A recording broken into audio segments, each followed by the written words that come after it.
काही लोकांची इच्छा असते की माझ्या हातून स्वामींची आरती घडावा, पण त्यांच्याजवळ म्हणजे कसं अक्कलकोटला जाण्यासाठी वेळ नसतो. त्यांनी जर यायचं म्हणलं तर सकाळची आरती आणि संध्याकाळची आरती यामध्ये किती टाईम? नमस्कार मित्रांनो, स्वागत आहे तुमचं आपल्या किरण क्रिएशन्स या चॅनलमध्ये. तर मित्रांनो, मी आता आलो आहे सोलापूर पुणे रोड लगत असणारं टेंभुर्णी शहर, जे की आपण ह्या स्वामींच्या मंदिरात आलेलं आहे. तर हे स्वामींचे मंदिर फार प्राचीन आहे. तर या ठिकाणी मंदिराचा जीर्णोद्धार होऊन बरीच वर्ष झाली. तरी पण ह्या ठिकाणी आल्यानंतर असं वाटतं की अक्कलकोट रोडवर असताना देखील जे पण लोक पुणे मुंबई किंवा अनेक जे पण पुणे मुंबई हायवेवर प्रवास करणारे लोक असतात त्यांच्यासाठी स्वामींना भेटण्यासाठी वेळ नसतो. पण मी असं म्हणतो की जर तुम्हाला जर स्वामींना जर भेटायचं असेल, अक्कलकोटला जर जाता जर येत जर नसेल, तर मी असं म्हणतो की तुम्ही टेंभुर्णीला येऊन नक्की ह्या मंदिराला भेट द्यावी. तर हे मंदिर अतिशय उत्कृष्ट, म्हणजे इथं आल्यानंतर असं वाटतं की मी अक्कलकोटातच आहे का हे आपल्याला परिपूर्ण जाणवते. तर मित्रांनो, बघणार आता हे मंदिर कसं आहे, काय आहे. तर चला आपण. तर मित्रांनो, हे आपल्या पाठीमागे बघत असाल हे स्वामींचं मंदिर, एकदम भव्य असा परिसर, जसं काय या ठिकाणी साक्षात स्वामी आहे असं आपल्याला जाणवतंय. तर चला आपण बघूयात.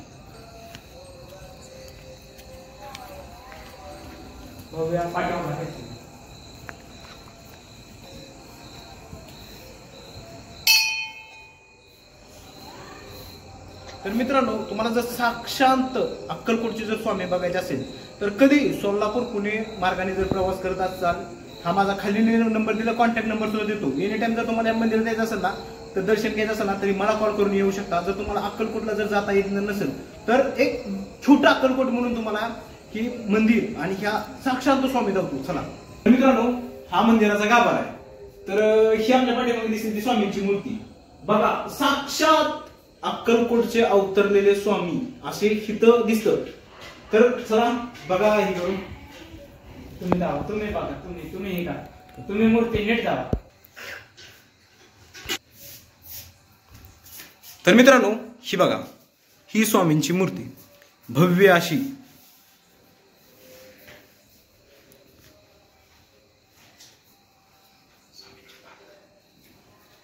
हे बघा, आपल्याला या ठिकाणी दत्त महाराज सुद्धा दिसतात, शंख ठेवलेला आहे.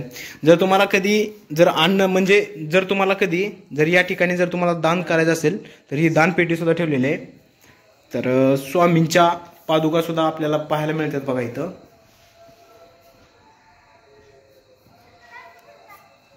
हा बघा मंदिराचा गाभारा.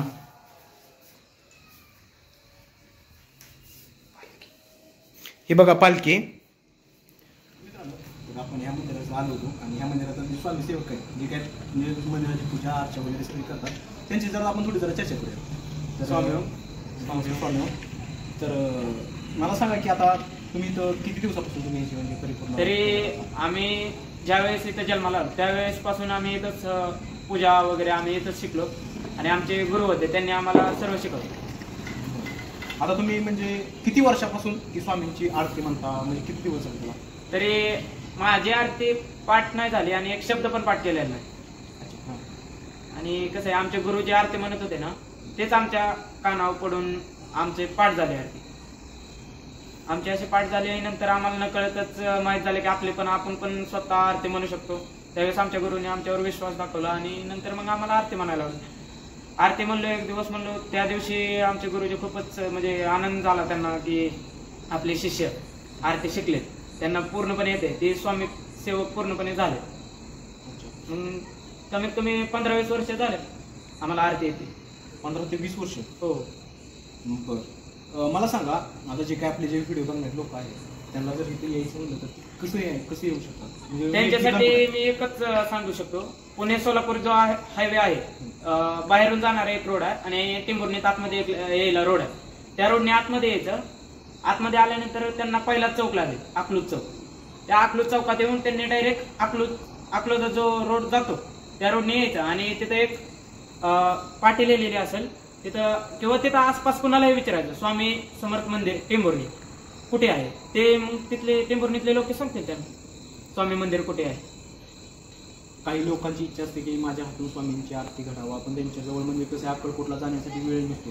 त्यांनी जर यायचं म्हणलं तर सकाळची आरती आणि संध्याकाळची आरती यामध्ये किती टाइमिंग आहे, म्हणजे किती वाजता होते? त्यांच्यासाठी मी एकच सांगू शकतो की जर त्यांना आरती घ्यायची असेल किंवा अक्कलकोटला जाणं होत नसेल, त्यांनी हक्काने टेंभुर्णीतल्या स्वामी समर्थ मंदिरात मठात यावे आणि आरतीचं टायमिंग संध्याकाळचं 6 आणि सकाळचं 7च्या पुढे 7 ते 9 त्यांचा अभिषेक पूजा वगैरे चालते। नंतर मग दिवसभर मंदिर बंद असतं आणि बरोबर 5:30ला उघडतं।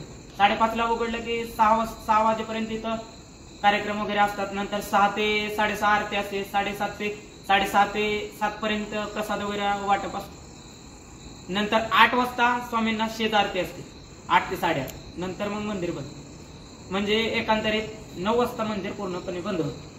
म्हणजे लोकांनी रात्रीच्या 9 नंतर येऊ नये।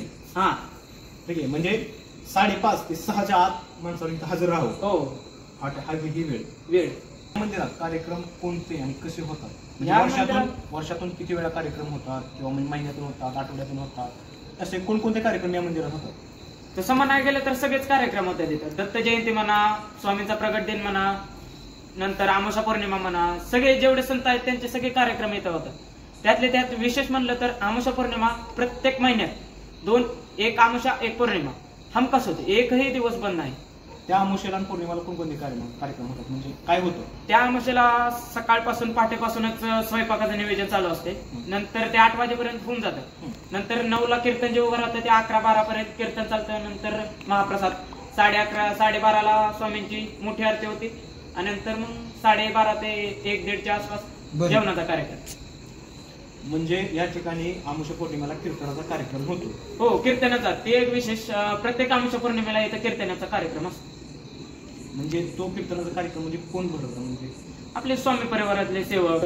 गुरुवारी वगैरे कोणते कार्यक्रम भरतात का म्हणजे? गुरुवारी विशेष पूर्ण दिवस मंदिर उघडच असतं आणि गुरुवारी संध्याकाळी स्वामींची खूप मोठी मूर्ती हे होते आरती। त्या आरतीला खूप लोक टेंभुर्णीतले बाहेरचे खूप भाविक भक्त येतात, स्वामी सेवक। म्हणजे पूर्ण असा गाभारा पूर्ण पॅकच होतो। आणि त्या दिवशी 6ला आरती चालू केली, 6:30 पर्यंत आरतीचा टायमिंग असतो। 6:30 पर्यंत आरती होऊन जाते। 6:30 ते 7-8 वाजेपर्यंत त्याचा प्रसाद वाटप चालू असतो। मला सांगा, आता या ठिकाणाहून अक्कलकोटला स्वामींची दिंडी वगैरे जाते का? हो, जाते की। कारण का कसं असते, काही जण लोकांची इच्छा असते की मी स्वामींच्या दिंडीत जावं। म्हणजे जर काही लोक आपल्याला मुंबई पुण्याहून जर येणारे असतील, किंवा म्हणजे त्यांची इच्छा असेल किंवा तिथून म्हणजे बाहेरचे लोक, त्यांना दिंडी जायचं त्यांचं स्वप्न असतं। अनेक म्हणजे काही जण नवस बोलतात, काही सेवा करण्याची। हा, ते एक म्हणजे माणसाच्या मनामध्ये एकदम असं उन्नती असते, म्हणजे मनात लय मोठी इच्छा असते। तर त्या ठिकाणाहून या ठिकाणाहून दिंडी केव्हा आणि कशी जाते? तसं आता मार्च महिना येईल, 3ऱ्या महिन्यात तारीख अजून डिक्लेअर नाही झाली, पण मार्च महिन्यात दिंडी जाते आपली। मार्च महिन्यात जाण्यास इथून सकाळी 10 वाजता इथून हलते दिंडी आपली। आणि अक्कलकोट मध्ये जाण्यास 6 ते 7 दिवसाचा कालावधी लागतो। दिंडी पायी दिंडी असते? हो, पायी दिंडी। ठीक आहे, मला 20 वर्षे पायी दिंडी। या मंदिराला भेट देण्यासाठी बाहेरूनच्या दिंड्या येतात का? म्हणजे कसं असतं, काय काय दिंड्या मुक्कामाला वगैरे येतात, काय येतात, असं म्हणजे या ठिकाणी होतं का? हो, येतात। आता डिसेंबर महिना म्हणजे मागचा गेला, त्या महिन्यात कमीत कमी 6 दिंड्या येतात बाहेरच्या, मुंबईच्या आणि पुण्याच्या 7-8 असतात। नंतर दौंडच्या, डोंबिवली अशा दिंड्या येतात, तिथं भेट देतात। त्यात म्हणायला गेलं विशेष तर चव्हाणांची एक आणि ब्रह्मांड नायक मठ एक आहे, वटवृक्ष संस्था स्वामी समर्थ केंद्र पुणे ती एक आहे, नंतर दौंडची आहे, अशा बऱ्याच आहेत। कमीत कमी 10-15 दिंडे येऊन जातात। हे तर पूर्ण ह्याच्यासाठीच असतं, त्यांचा मुक्काम इथंच असतो, मुक्काम इथलं सगळं त्यांचंच असतं। इथे म्हणजे बघणारे सगळं तुम्हीच बघता का इथे मंदिराचं? हो, आपले स्वामी सेवक असतात, सर्वजण येतात, तुमच्यासारखे आमच्यासारखे असे स्वामी सेवक असतात। पण आता सध्याला तर मीच बघ आता सध्या। हो। तर मित्रांनो, कधी जर येताना म्हणजे कधी जर ह्या रोडने जर पुणे मुंबई रोडने जर प्रवास आला, तर कधीही तुमच्या मनात जर आले स्वामींच्या दर्शनासाठी यायचे, तर मित्रांनो खाली दिलेला स्क्रीनवर नंबर आहे, एनी टाइम कॉल करत जावा। तुमच्यासाठी 100% म्हणजे कायम मंदिर उघडं राहील। धन्यवाद। तर असं स्वामी भक्त असाल तर नक्की यूट्यूब चॅनल सबस्क्राईब करा आणि हा व्हिडिओ स्वामी भक्तापर्यंत शेअर करा। धन्यवाद।